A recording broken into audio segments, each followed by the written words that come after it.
I just had one of the most wildest real estate experiences. One where I was afraid to leave my house. Hi, I'm Geraldine Ciaccia, a New Jersey real estate agent based in Hoboken, New Jersey. And today we're going to dive into a multiple offer situation that went completely sideways. The story starts at my open house at Maxwell, where we had a lot of buyers come through, but two buyers decided to place offers. Buyer number one spent about 5 minutes talking to me. She was a lovely woman, and after we had our conversation, she went back to her agent and they put together an offer. Buyer number two, well, she was a different story. She spent over an hour talking to me. She came to the open house with the master deed, which is actually privileged information, and the document was completely highlighted. She then proceeded to point out issues with the home, saying that my client would have to fix them. After presenting the two offers to my client, she decided to go with offer number one. When I went back to tell the agent for offer number two, let's just say he wasn't happy with the decision.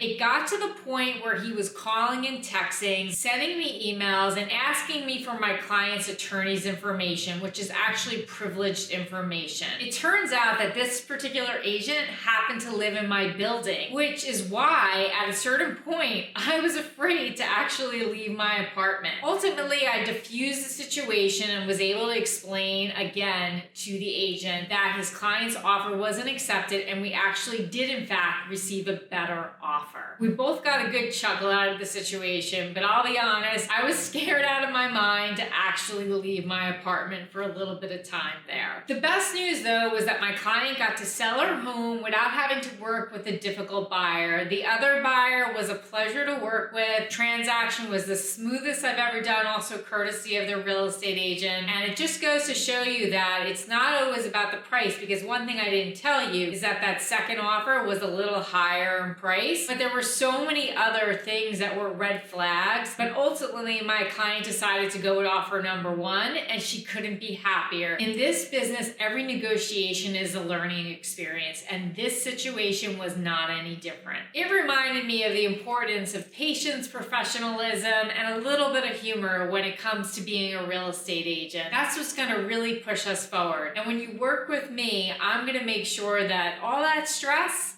you're not going to feel it. I'm going to be the one taking on that burden, especially with my client, Amy. It was really important because her husband had passed away that she not have to deal with this stress. And now she's able to live in Florida without the burden of a property in Hoboken, New Jersey. If you're looking for a real estate agent that's committed to your happiness and making sure that you're able to do a sale stress-free, then get in touch with me. There are options in the description for us to connect. Again, my name is Geraldine Ciaccia. I look forward to connecting with you.